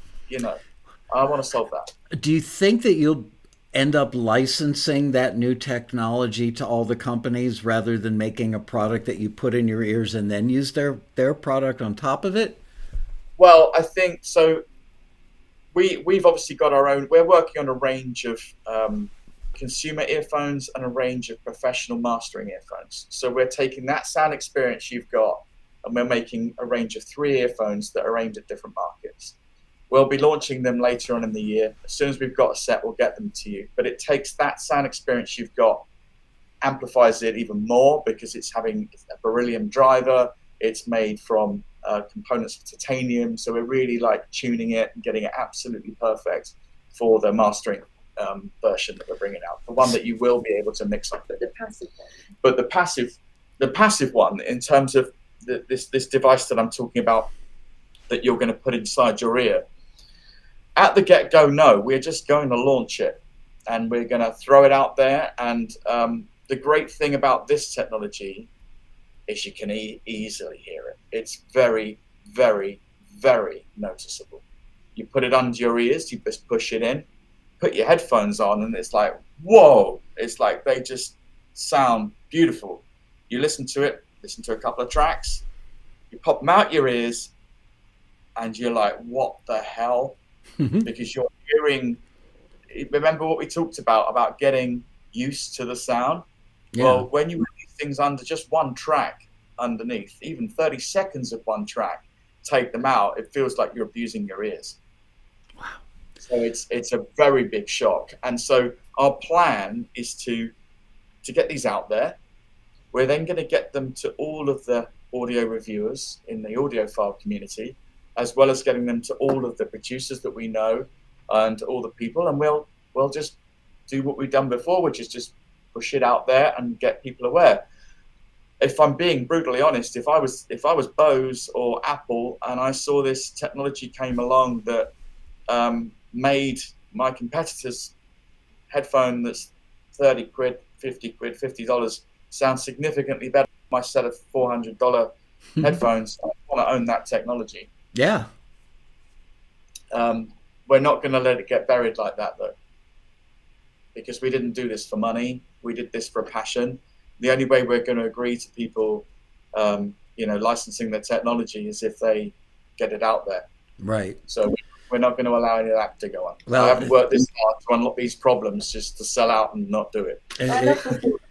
I love the thought of someone wearing a cheap kind of wonky looking pair of headphones that look like they've been battered about, but having this underneath it, they're having this secret weapon. This audio experience that's just this all-encompassing high levels of detail. I mean, I love that. Just from an environmental point of view, if you can drastically increase sound quality of all the existing headphones out there, then you're not going to need to go and spend thousands of bucks or whatever you're going to buy with the next headphone, because you're going to get a better experience on this than you ever will. And the good thing as well is even the best headphones still sound amazing. It's not doing any headphone a disservice. Every single headphone sounds significantly better than you've ever heard it. It's just the jump from the low quality, horrible sounding, stuff that you find on Amazon, the rubbish plastic fantastic crap that you get actually sound crazy good, because they've got no wadding inside them, so that you're just getting an impulse from a driver without any friction. Because the problem with wadding and the dampening is it causes particle friction. I learned that back with my loudspeakers, is we don't have any wadding inside our loudspeakers because we use vortices. And as soon as you put wadding in, you add friction. That friction causes a drag on the particles and their movement, and it causes dampening, which is what you all know in studios. You're adding friction to sound. So the best headphones are the ones that sounded the worst. And there's one thing that always stays in my mind about engineering, And it's one thing that always I believed in up until about 2 months ago. And engineers always used to say to me, you cannot polish a turd. Right. And actually, you can. So is that the marketing spin that Naomi's going to put on it? The Flair turd polishers? But I'll tell you what's fascinating is it's the immediate trust that you get, because you know how it is when you put something in your ears and you get a different sound experience, especially in the studio. I can imagine that you're very reliant on your ears and your studio and your monitors and your setup. Well, you'll be very pleased to hear that when you put these things in, there is nothing that changes.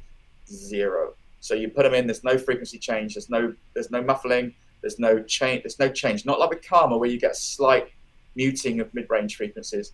You don't get any of that. It's zero. But you turn the music on and you just get this beautiful high definition HF where you're hearing details in the HF that you've not heard before, and it just all comes alive, especially on monitors. That's my experience with the E Protos as well, is that it doesn't change anything, it just makes it better, which is hard to understand how better didn't come from change, but that's the only way to explain it, is you don't go, oh, you know, the mid-range response is much better, or the top-end response is more detailed. It is more detailed, but it's not because you push the amplitude of the high frequencies. It's because the garbage isn't there in front of it. So separation. It's like we a lot of mixers and mix engineers I talk about cluttering tracks like Help the Beatles or Green Day. You get these cluttered tracks. They declutter the tracks. So you go and listen to Help the Beatles, or you go and listen to Green Day on these, and you can hear all the different guitars. You can hear all the different stems. It all separates. Yeah, listening to Babylon Sisters by Steely Dan with these, I swear, I mean, it's my favorite drum track that Bernard Purdy ever played, and all of a sudden I heard him doing this little thing that I've never heard in 40-some years, so that was quite exciting. Don't let me forget, and you guys, they generously said they would give a pair or two of these away. So we'll get to that in a couple of moments, but I have a question which people have brought up in the chat room. By the way, everybody in the chat room wants to buy stock in your company. That's a very good sign. When customers are begging you to buy stock in your company, yay. Right, go to the Taxi stock brokerage. We only take a 25% processing fee. Okay, so let's say this, again, people have been asking this, and I had the thought as well. So if things sound so much more clear and there's less garbage in the way, whether it's listening to a pair of speakers, a pair of headphones, what have you, how will that translate into mixes? Because it's often been said, I grew up using JBL 4311s, 12-inch three-way speaker made by JBL in the mid-70s. They were not a great sounding speaker, but they were the best sounding speaker that could sit on top of a meter bridge without breaking it back in the day. So they became the de facto near fields until Bob, I can't think of his name. Anyway, NS10s became the speaker that everybody uses. And there's nobody that will tell you that NS10s sound great. The theory behind NS10s working is they sound good enough. They're relatively flat, but you have to work kind of hard to make your mixes sound good on them. If they sound good on the NS10s, they'll sound good everywhere. So now if Michael Laskow, the mixer or recording engineer, has this great audio experience where I can hear Bernard Purdy's little cymbal roll on his ride cymbal that I've never heard before, will that affect the mixes that I'm doing in a negative way? I think I haven't heard. We've got a lot of people using the E Prototype to mix on and to produce tracks. We've got Liam Howlett from The Prodigy. He's using them.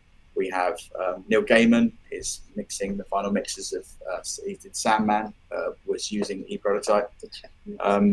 We have a lot of people doing it. I think the challenge we've got is that a lot of engineering, and I became aware of this through talking to Gary Langan a lot from the Art of Noise. He founded Metropolis Studios, and he would describe as part of the job of the mix engineer sometimes is to sort of hide stuff in the track, just throw it in there and create this lovely sort of ball of music that you're listening to create that whole vibe of the track.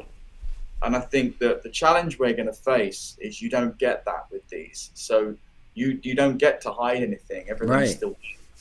And I think that maybe that it will change the way that tracks are mixed. I mean, ultimately, if we do our job right and we hopefully license this technology with someone like Apple or some major audio company that can scale this, we get to the point where the new technology is in the majority of ears, and then that's the point in which you say, now we're mixing it for this particular technology. Because ultimately, I think, you know, if you're listening to that much detail on your earphones, then you're going to benefit if someone's mixed the track using that technology, because they're going to be able to make it, you know, they're going to make the experience even better than it could have ever been before, because they're able to just place everything so in such a detailed way. So I think ultimately, yes, but maybe we got a ways to go yet to get to that point, because people are going to feel uncomfortable. Some people will feel uncomfortable creating specific tracks if they're putting a lot of detail in it and they want it to sit into a mix, into a board mix, into a sort of hidden sort of vibe of a song, rather than details laying out. I don't know. That's my guess of that. Well, point. it's analogous to when the medium for buying records or albums, LPs, went from vinyl to CDs. There was that crossover period where most people didn't yet have a CD player, and those who got one went, wow. So, I mean, I remember engineers thinking as they sat down to start mixing an album, am I mixing this for CD or am I mixing it for vinyl? Because it really wasn't the same approach for both. So you're going to have that. And that's going to be a lot of fun for Naomi as a marketing person, that to try and explain that we're in this transitional period. Those of you who give a damn about audio, get this. Those of you who are one of Michael's daughters listening to music with one earbud in, you can wait. Yeah, absolutely. You're exactly right. I mean, I think if you're a music lover and you want to fully immerse yourself in the music you're listening to and hear, the more I can hear in my favorite tracks, the more connected I feel with the artist, the studio, the recording, the whole thing. You're just in it, and I would always want to hear as much detail as possible, because to me it's just, you're exploring that sound all the more. I can't imagine not wanting that, but I know that it's not something that's important to everybody. I know that you can hear auto-tune a lot clearly. I mean, certainly with the new technology become the mastering version that we've got, you can hear all the phase frequency changes of auto-tune happening, which is going to be an interesting enlightenment for some engineers, because when you can hear auto-tune phasing, the effect that they put on vocals, that might change, especially if it's been hidden, I think, in certain tracks. Good production and good engineering sounds just like beautiful, doesn't it? It's just... I love hearing flaws in tracks. I love hearing real vocals. I love hearing real instruments. I love hearing everything in a natural form. I dislike, sanitized versions. And I think the one thing that I can tell you from listening to this new tech that we've got coming and the E Prototypes is that I'm listening to tracks that have been remastered, and I know for a fact that they're pulling out frequencies and resonances that they're hearing in their ears, and actually they're destroying the original art. So I'm a bit worried about the remastering. Hey, I've remastered this, because I'm like, hang on, don't get rid of the original, because we might be going back to that once you've heard this. Do you guys remember, I don't know if she was big in the UK, an artist named Melanie who did a song probably before you were born called I Got a Brand New Pair of Roller Skates? Anyway, she was the opening act at Woodstock. She was the true first flower child, hippie, with a flower in her hair, long dress, acoustic guitar artist. Anyway, I did a couple of albums with her, and the first one was live in the studio with a full band, sometimes up to 10 players live in the studio with an audience of 30 people sitting around on the floor. And we didn't use headphones. We barely did any overdubs. We did the whole record start to finish live every night for 10 nights in a row. And then I took the 2-inch tape and took the best 30 seconds from night 1 and the next 30 seconds from night 4, blah, blah, blah, put it together and then mix it. So I know that record better than I know my wife and children, sad to say. Gosh, I hope they're not watching tonight's episode. Anyway, I put that record on over the weekend. Unfortunately, I listened to it on Spotify, which I don't love the quality of what I hear on Spotify. But there was a song called I Believe, and we had a group, an all African-American vocal group called the Persuasions, that happened to be in town doing a concert, and Melanie called them up and said, come over, I've got a song that's kind of gospel sounding. I would love to have you guys sing backgrounds on it. So they're singing live in the room as the track's being done with an audience of 30 people smoking weed, drinking beer, clapping along on the floor, but it sounds like a studio recording. All this to say that I engineered the record. I mixed the record. I know that record so well. I heard stuff in the background vocals that the Persuasions did. I could hear each individual voice so clearly in the stack, yet they all blended as well. So it took my experience as the guy who knows, I know that record better than Melanie probably knows that record, certainly from a engineering perspective. And I heard stuff even I didn't know I did. And I was listening to it going, damn, I was really good. Humble as I am. Anyway, it was just amazing. I'm, and I don't mean to be such a fanboy about these, but they deserve it. Couple of Taxi members read the piece that I did in the newsletter that came out at the end of December, and they bought them just on my recommendation. And I've gotten emails from them saying, wow, you were right. And I'm sure other people will feel that way.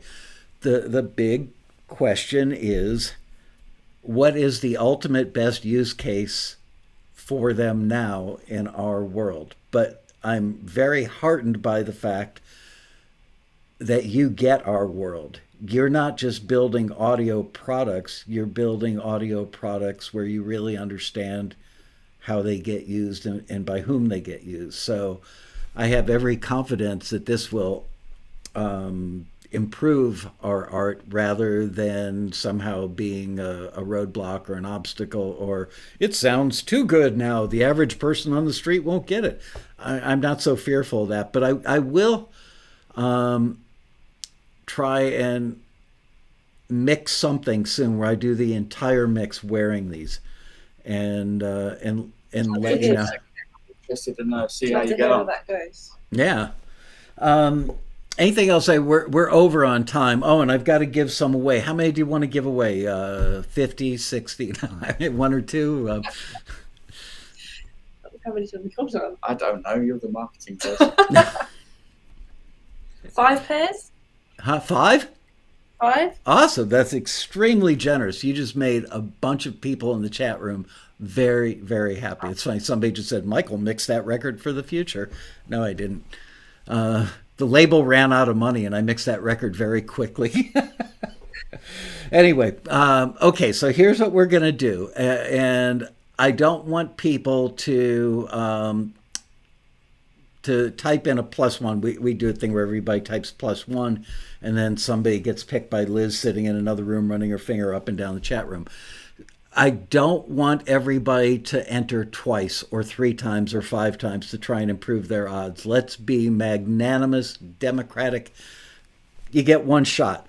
And what we're going to do is Liz is literally going to go 1, grab the name, 2, grab the name. Rather than going through this process 5 times, Liz is going to grab 5 people from your vote. Do not vote twice or I'm going to fly to wherever you live, bend you over, and give you a sound spanking. Now children. Okay, obviously you can tell at the Laskow household we beat our kids. That's why they're so well behaved. Kidding. Don't send letters. That was a joke. There should be, I like this. Herb Hartley says, there should be a taxi discount for everybody in the chat who wants these. Thank you for running the marketing at the company, Herb. Anyway, okay, so let's do it. Let's start right now. Type a +1 one time. And Liz is going to pick 5 of you.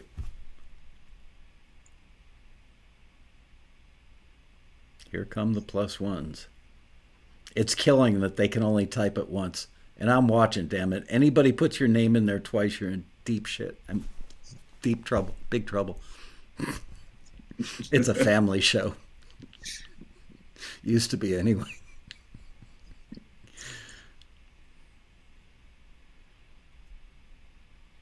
Can't believe you're giving 5 away. That's great, Naomi. Thank you. It's you just made 5 people or gonna make 5 people extremely happy.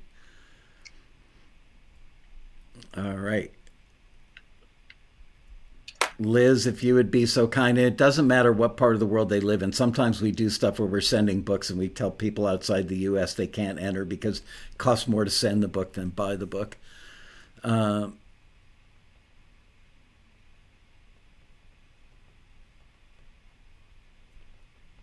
Okay, Liz, just post the 5 names when you get them in the chat.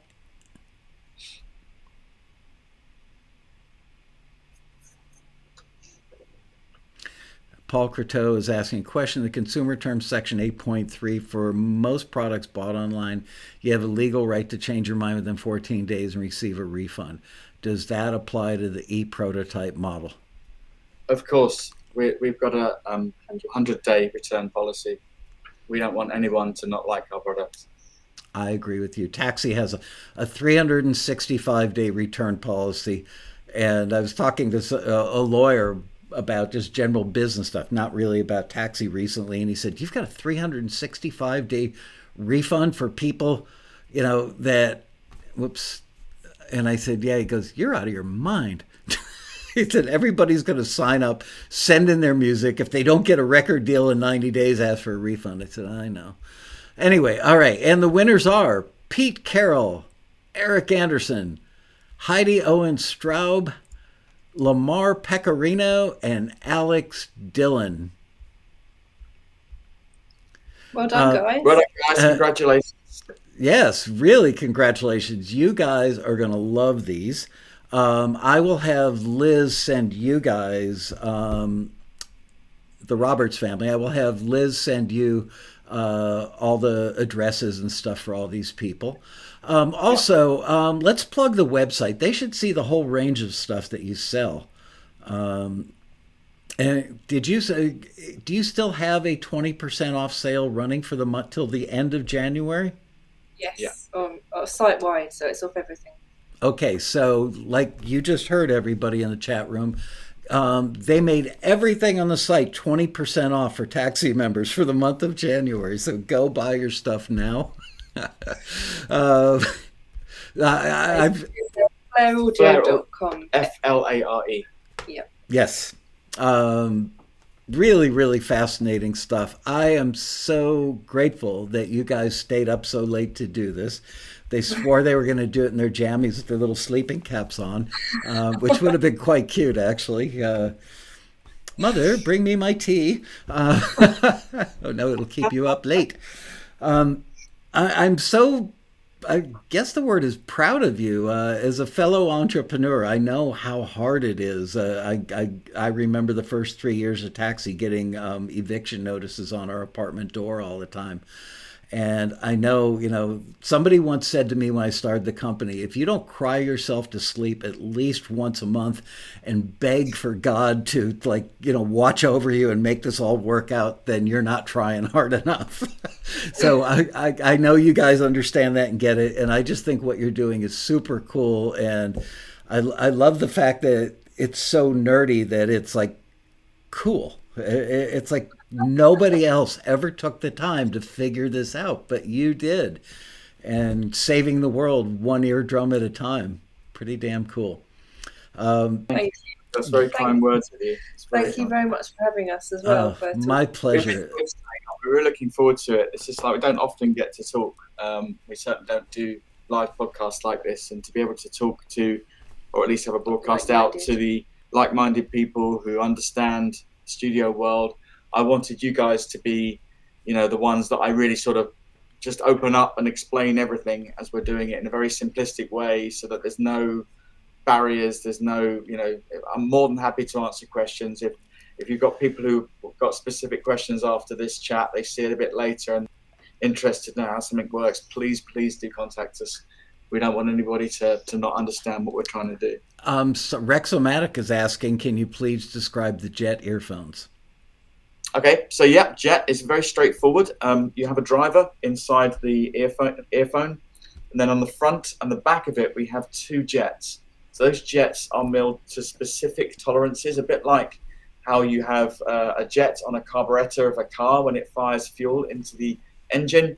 If you put too much fuel in, it'd be too rich and the car won't start. That's the same thing that happens with traditional earphones, because there's no control over the sound going out of the earphone into your ear. So that's how Jet technology works. That's one of our earlier patents that we have. It's an exciting earphone, isn't it? It's got a really punchy sound. It's more of a typical consumer earphone, because the issue with Jet is we're not changing how sound reflects in your ears. So you're still going to get your ear distortion, but what you're going to hear from the earphone itself is resonant free, and it's very controlled sound. So it's a bit like if you tune an instrument, if you tune a guitar or tune something, that's what we're doing with Jet. So we're using Jets to tune the output of the driver. Somebody suggested, and I was going to ask you this privately, but I'll ask you publicly. Pencil in your calendar the first weekend of November, which I think is like November 5th through the 9th or something like that. We do a convention every year at Taxi where we get a couple thousand of the people watching the show today that come from all over the world, probably 80% from the US. Every single person in that hotel, we basically take over a Westin hotel right outside of LAX so that nobody needs to rent a car. You can take a free shuttle. And it would be a really good venue for you to come and do a presentation, probably not unlike what we did today, where it's very informal but informative. And we've got a theater, we've got a ballroom that holds 1,000 people. We've also got a theater that holds 200 people that looks like a Hollywood screening room at the hotel. I think it would be really good for you guys as people in a company to hang out and do this and just talk to people in a room like that. So put that on your calendar, please. And we'd love to. Yeah, and we'd absolutely love to. And go to Disneyland the day after. We're only about 40 minutes away from Disneyland. Woohoo! That sounds good. We love Carmel. We come out to see S and Nam a fair bit, and we've driven that whole road trip, through San Carmel. Francisco, and we really like Carmel by sea. Yeah, Carmel. We said at one point we'll retire there. Do you know? Yeah, but you'll be paying 10% more taxes than everybody else in the country, but it's almost worth it. So you know where Pacific Grove is? It's right up there. So an old friend of mine for many, many years, every night he goes out on his patio as the sun's going down, and he has a cigarette and a beer. And he calls me every now and then while he's sitting out there having a cigarette and his beer. And I'm on the phone with him some years ago, and he goes, "Oh my God, oh my God, oh my God, oh my God, that plane just crashed." It was John Denver dying in his plane. His plane ran, he didn't do the crossover valve to switch from tank A to tank B, ran out of gas, and the plane crashed about a quarter of a mile in front of my friend into about 6 feet of water, and that was the end. So now every single time I think of that whole area, that's the only thing I can think of. So I won't be visiting while you're vacationing in Carmel, but have a nice time. Now that I've ruined it for you too. Anyway, let's get you out for the road rally, and thank you so much for doing this. I'm glad that the people in the room understood. Oh, it's November 7th through the 10th. Sorry.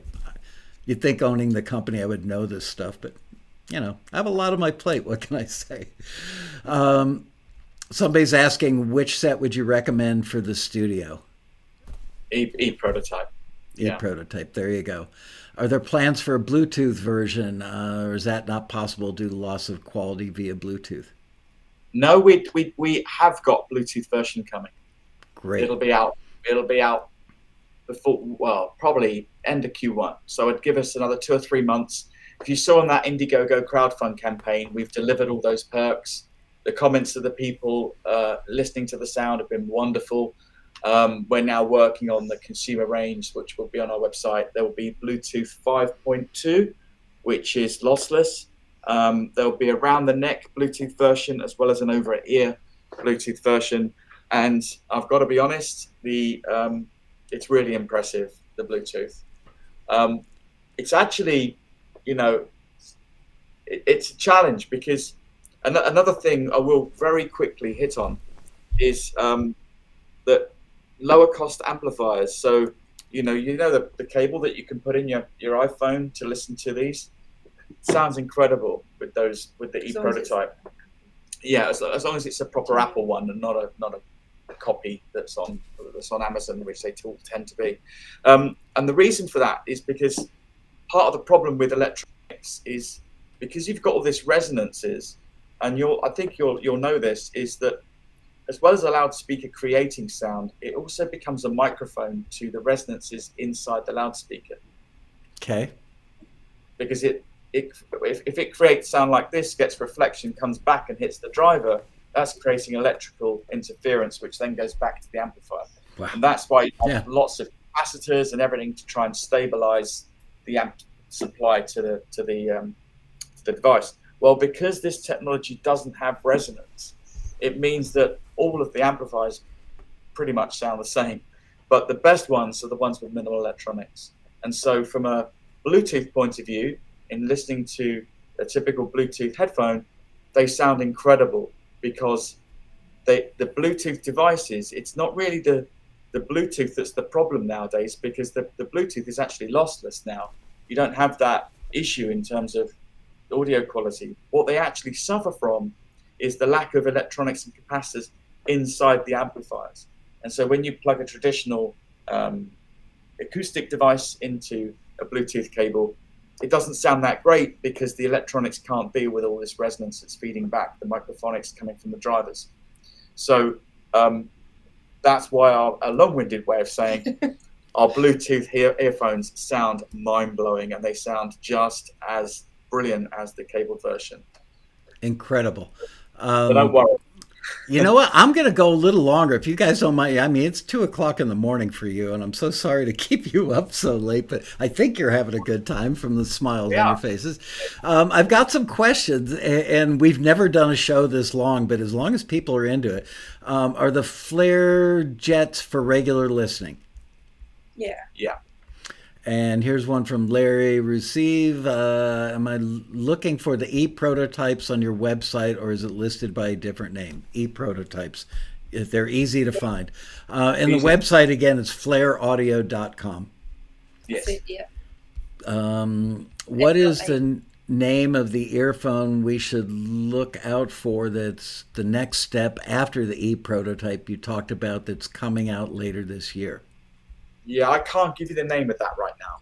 But as soon as we can. As soon as we can, we will. It's just trademarks and all the rest of it. We can't release names ahead of the time. Right. Apologies. I'd love to be able to. All right. All right. So with that, let's wrap it up. And what I will say, yeah, if you've got any listeners who want to find out, but want to be the first to know, please sign up to our mailing list. It's on our website. We don't abuse people with our mailing list. We're very considered. We would never give data to anybody else. It's all about trying to let you guys know what's coming and when we're launching it. And we're very informative when we do that. So if people want to be the first to know, do that. Definitely sign up. And I will definitely have you back. Anytime you have anything interesting to let people know about, please shoot me an email so I can have you back on the show, because it's really fun hanging out with you. Fascinating information. Love the product, love the company, falling in love with you guys, even though we only met 2 hours ago. Any plans to tackle in-ear monitors as well? The in-ear monitors are a bit more of a challenge because you've got molds that are molded to the inside of the ear canals.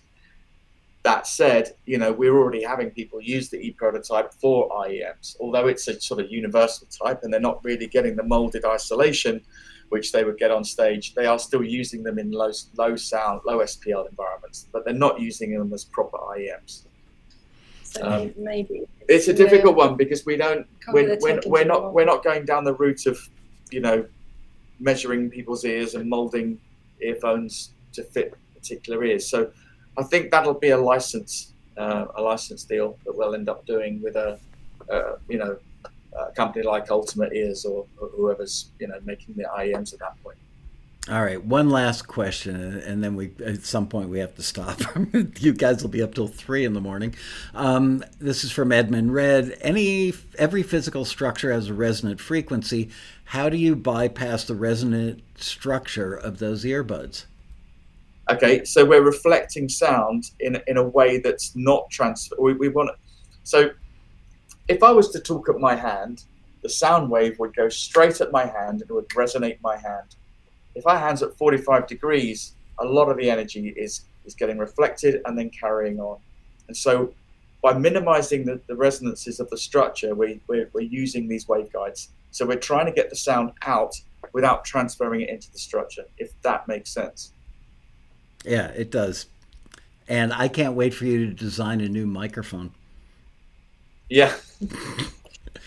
That's the other thing I love is some people, well, they all have their little fetishes. My fetish is microphones. What can I say? Doesn't take much to keep me happy. I understand that. There's a lot of problems with microphones too, because they have the opposite problem of, you know, how do you capture a sound wave without having this resonance behind the capsule? And yeah, get it. Yep. Trap those particles. All right, guys, thank you so much. I really, really enjoyed this, and I'm sure we'll be talking at length about a range of stuff. Go get some sleep. Thank you for staying up so late, and congratulations. Thank you very much. Thank you very much, Michael.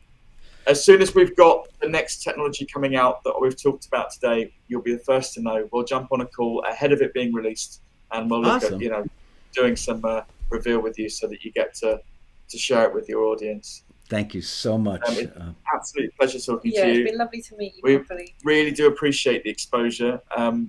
We're not, as you can tell, we're not a corporate company, so we like to talk passionately and we love to engage like this. So thank you. As do we. We get it. All right. Be well, guys. Talk to you soon. Take care.